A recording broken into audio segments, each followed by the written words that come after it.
حبايب قلبي، يا رب تكونوا بخير وكل سنه طبعا وحضراتكم طيبين. طبعا اخيرا جوله داخل غرفتي، هوريكم النهارده غرفتي عامله ازاي. طبعا انا لسه مبيضاها ولسه عاملاها جديد، فطبعا دي منظرها بعد ما اتفرشت يعني وكده. فاحنا هنظهر مع بعض كل حاجه هنا في الغرفه، وهوريكم التسريحه بتاعتي عامله ازاي دلوقتي وفيها ايه. طبعا انا نسيت احط استطاره. ده طبعا الكمبيوتر بتاعي يعني انا واسراء وكده، فاحنا بنستخدمه وعملت له فرش رمضان شكله تحفه جدا عليه. بكار بقى وبوج وطمطم والكلام الحلو ده اللي احنا بنحبه كلنا في رمضان. طبعا ده يا بنات الدولاب، طبعا الصب اللي احنا بنشغل عليه حاجات. ده الدولاب يا بنات. الدولاب طبعا شكله جميل جدا. طبعا الاوضه لسه مبلاش كام يوم بس يعني. وده طبعا السرير، ده سرير اسراء يا جماعه، ده سرير اسراء والدبدوب الحلو الكويت بتاعها ده حلو قوي. وكمان ده برضو نفس الدبدوب. ده يا بنات الدباديب دي كانت جايه لنا هديه في عيد ميلادنا، فاللي جابهم عشان احنا توأم فجابهم الاثنين نفس بعض ولون بعض وكل حاجه يعني. استنوا كده اوريهولكم. بصوا شكله كيوت قوي ازاي، ولونه كمان حلو جدا. اللون ده انا بحبه قوي. طبعا علقت زينه رمضان كمان في الغرفه يعني وكده. طبعا الفيديو معلش اتاخر شويه بس علشان شغلي يعني وكده، وانا برجع متاخر من الشغل، فعلشان كده الفيديو اتاخر معانا. طبعا انا علقت زينه رمضان كمان على الحيطه بالمنظر اللي انتم شايفينه ده. طيب نروح بقى يا بنات للتسريحه بتاعتي وهوريها لكم. طبعا علقت الفانوس ده يا بنات على التسريحه، شكله جميل جدا. وبالمناسبه الفانوس ده يا بنات اللي عاملاه اختي في البيت، احنا مش مشترينه ولا حاجه، هي عملته لي هديه منها ليه. عملته طبعا بطريقه جميله جدا وشكله طلع تحفه كده زي ما انتم ما شايفين كده. بصراحه انا استغربت جدا من جماله كده لما طلع. هي عاملاه في البيت عندها، معرفش بقى عاملاه بايه، بس تقريبا عاملاه بكرتون يعني. ده بكرتون، اسمها بتقولي بكرتون، بس بصراحه مقفلاه تقفيل جميل جدا، وكمان حاطه له ستيكر حلو قوي. فانا معلقاه هنا كده شكله حلو قوي. طبعا يا بنات التسريحه بصراحه طلعت صغيره، يعني التسريحه بصوا عامله ازاي، طلعت صغيره خالص.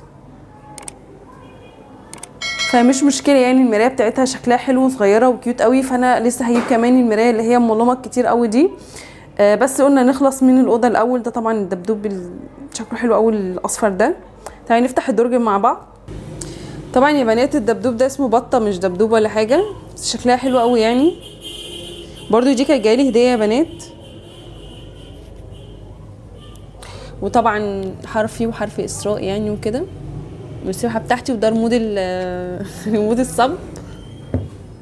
ده طبعا يا بنات الغسول بتاعي اللي انا بستخدمه، هعمل لكم عليه فيديو بصراحه روعه جدا جدا جدا يا بنات. في المشكله اللي انا كنت بعاني منها حب الشباب، فهو بصراحه تحفه جدا. فهعمل لكم ان شاء الله فيديو، لو انتوا عايزين فيديو ليه هعمله لكم. هو طبيعي يا بنات الغسول اللي انا وريته لكم ده ممتاز جدا في حب الشباب. فبصراحه انا قلت بس هشوف النتيجه منه ايه واعمل لكم فيديو عن تجربتي الكامله واوريكم قبل وبعد. بصراحه كانت قبل حاجه فظيعه جدا، ما كنتش بحب اظهر في الفيديوهات بسبب الحب الشباب اللي كان في وشي. بس الحمد لله دلوقتي ولله الحمد يعني تشوفوني في الفيديوهات اللي انا ظاهره فيها على القناه، هتشوفوا النتيجه من نفسكم كده. وان شاء الله اعمل لكم التجربه كامله انا واسراء على القناه. طبعا يا بنات احنا فتحنا الدرج مع بعض كده. طبعا ده المشط يعني، ودي الاي شادو، ودي بتاعت مسكره مصحح الحواجب، دي مصحح الحواجب يا بنات. ودي المسكره. طبعا انا عملت فيديو يا بنات عن الميك اب ده كله او المكياج عندي على النت، ما تلاقيه على القناه موجود كل التفاصيل باسعارها بكل حاجه بالترتيب من اول خالص. يعني لو انت مبتدئه ما تعرفيش اي حاجه عن الميك اب، ما تعرفي انت لسه بنوته صغيره وعايزه تعرفي ايه الاساسيات اللي المفروض تبقى عندك، انا عامله الفيديو ده او ممكن اسيبه لكم اسفل الفيديو او في اول كومنت. دي طبعا دي شبه العرق، دي ممتازه جدا يا بنات، انا عاملاها بطريقه حلوه جدا. ده كولسينر. طبعا يا بنات الشابه مع المسك بالطريقه اللي انتوا شايفينها دي بصراحه ممتازه جدا، ممتازه قوي. مش قادره اقول لكم جمالها عامل ازاي وريحتها بتبقى عامله ازاي. ان شاء الله اعمل لكم الفيديو بتاعها وانزله لكم. ده مشط تاني. دي مصحح الحواجب اللي انا لسه اوريها لكم في العلبه بتاعتها. طبعا حاجات كتير بقى. دي الفرش بتاعتي، طبعا انا جايبه علبه الفرش كامله. طبعا هوريكم بقى الحاجه اللي انا بحبها قوي دي يا بنات، المونوكير. طبعا انا مش بحط المونوكير قوي يا بنات علشان طبعا احنا في رمضان وكده، فكل سنه وانتم طيبين. طبعا هتلاقوا الصوت موجود، يعني احنا هنا في مصر الصوت بصراحه بيبقى يعني الناس بتبقى اصلا صاحيه لحد تقريبا السحور، يعني ما بتنامش خالص، بيخرجوا من صلاه التراويح، بيخليهم في الشارع كده يفضلوا بقى يفرقعوا في صواريخ وحاجات من دي يعني. بصوا المونوكير ده يا بنات، بصوا الالوان بتاعته تحفه، في لون كمان اهو كشمير، بصوا جميل قوي. الالوان دي حلوه قوي يا بنات في الصوابع وفي الضوافر. طبعا انا عامله الطريقه دي على ضوافري، وان شاء الله اعمل لكم الفيديو بتاعها. انا طبعا هقصها عشان رمضان وكده، بس انا عشان اوريكم الطريقه اللي انا استخدمتها ايه. المونوكير ده يا بنات، ولسه في لون كمان، اسراء بتساعدني طبعا، اللون ده.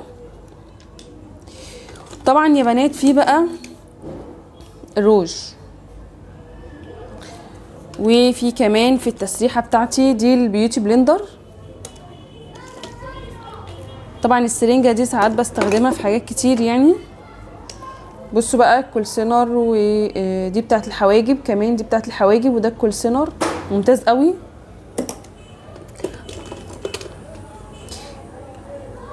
طبعا يا بنات بالنسبه للحاجات اللي احنا بنوريها لكم دي طبعا مش بنستخدمها في شهر رمضان، ولا رايحين شغلنا ولا الجامعه بتاعتنا ولا اي حاجه. الحاجات دي ممكن ان احنا بنستخدمها في الافراح، في المناسبات، الكلام ده كله يعني.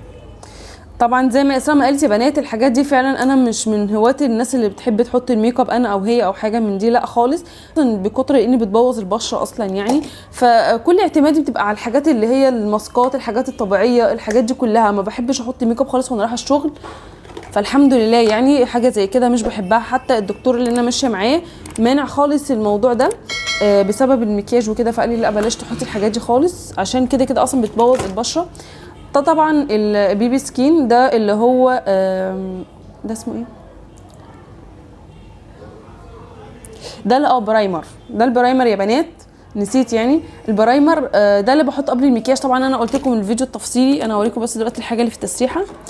طبعا ده الروج بقى القديم بقى، الموضه القديمه دي، بس انا بحب احطه يعني. وجايبه اللي هو التاني الصباع ده. طبعا ماسكات الحواجب ده برده ماسكارا، وده الاينر. ده بقى بيرفين يا بنات، بصراحه ريحته حلوه جدا، انا عاملاه عند الراجل ده عاملهولي كده في هو مركبهولي يعني، عشان انا بحب كده ريحه معينه. طبعا مش بنحطها في رمضان يا بنات، اوعوا تحطوا الحاجات دي في رمضان. ده جهاز تنظيف البشره، لو عايزين عليه فيديو ممكن اعمل لكم فيديو يا بنات، بصراحه هو ممتاز جدا ومش غالي يعني. طبعا دي ماسكارا.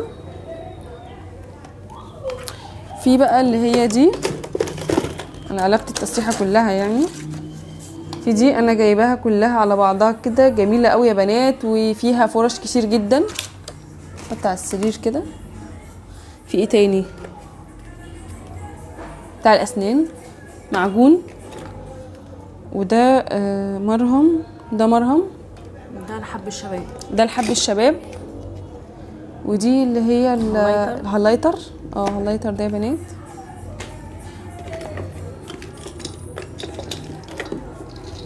ده طبعا يا بنات بتاع جهاز البشره، دي اللي يعتبر الوشوش بتاع جهاز البشره. لو انتم حابين الموضوع ممكن اعمل لكم فيديو. ودي البودره المائيه، دي البودره المائيه. وعايزه اقول لكم يا بنات ان البودره دي اصلا بتبوظ البشره. والله. وده ده البلاشر الاول روجوجو اللي احنا بنقول عليه. وفي برضو بلاشر مش روجوجو. ده يا بنات برضو البلاشر بالمنظر ده. طبعا حاجات كتير قوي يا بنات في قلب التسريحه بصراحه يعني. وده البودر، دي البودر. دي طبعا يا بنات كل حاجات في التسريحه. في كمان حاجه تاني، حاجات طبعا كتير، وفي حاجات كمان مش حطاها هنا. دي الكونتور، دي من MN. وفي كمان الاي شادو يا بنات من هدى بيوتي برضو. اي شادو دي مش هفتحها عشان المرايه. طبعا في حاجات كتير قوي يا بنات في قلب التسريحه. وحبيت اخدكم جوله يا بنات معايا في قلب الاوضه بتاعتي وغرفتي الجديده. طبعا بعد ما فرشتها وبعد ما عملتها، مستنيه اشوف رايكم عامل ازاي في الالوان اللي احنا مختارينها. الوان الحائط بالنسبه للاوضه كلها على بعضها شكلها ايه وديكورها ايه، وايه اللي ناقص الاوضه عشان ممكن اعملها، لان بصراحه انا محتاره جدا لسه اعمل حاجات تاني فيها، وبصراحه مش عايزه احط ستيكر على الحيطه علشان ما يبوظش شكلها والكلام ده كله، واحتاج شويه تظبيطات يعني، ولسه فايقين من الاوضه ولسه فايقين من توضيبها وكده، فلسه عايزين بقى اقتراحات منكم بقى ان انتوا تقولوا لنا نضيف ايه ونعمل ايه في الاوضه. فدي يا بنات كانت الجوله داخل الغرفه. بس بتمنى ولا استنى ما نشوف الدبدوب ده. بصوا على فكره يا بنات الدبدوب ده بينور، دي كان جاي لي هديه، شكله حلو قوي كيوت قوي، حتى لونه حلو قوي حتى مع اللون الاحمر. بصوا طاقيه كمان، شكله حلو جدا. فيا بنات لو الفيديو عجبكم ما تنسوش تضغطوا لايك، وكمان تشتركوا في القناه، وكمان تفعلوا زر الجرس عشان يوصل لكم كل ما هو جديد. دي كانت الجوله داخل الغرفه بتاعتي يا بنات، وبصراحه الفيديو ده انا كنت عايزه اعمله من بدري، بس الحمد لله يعني ده توقيته يعني اللي المفروض يتنشر فيه. فلو عجبكم ما تنسوش تضغطوا لايك، وكل سنه وانتم طيبين ورمضان كريم عليكم وعلى الامه الاسلاميه. ويستنونا يا بنات في فيديوهات كتير قوي لتطويل الشعر عشان العيد، وعامل لكم حاجات كتير قوي، فما تنسوش تشتركوا في القناه، وكمان تفعلوا زر الجرس عشان يوصل لكم كل ما هو جديد. باي باي يا بنات.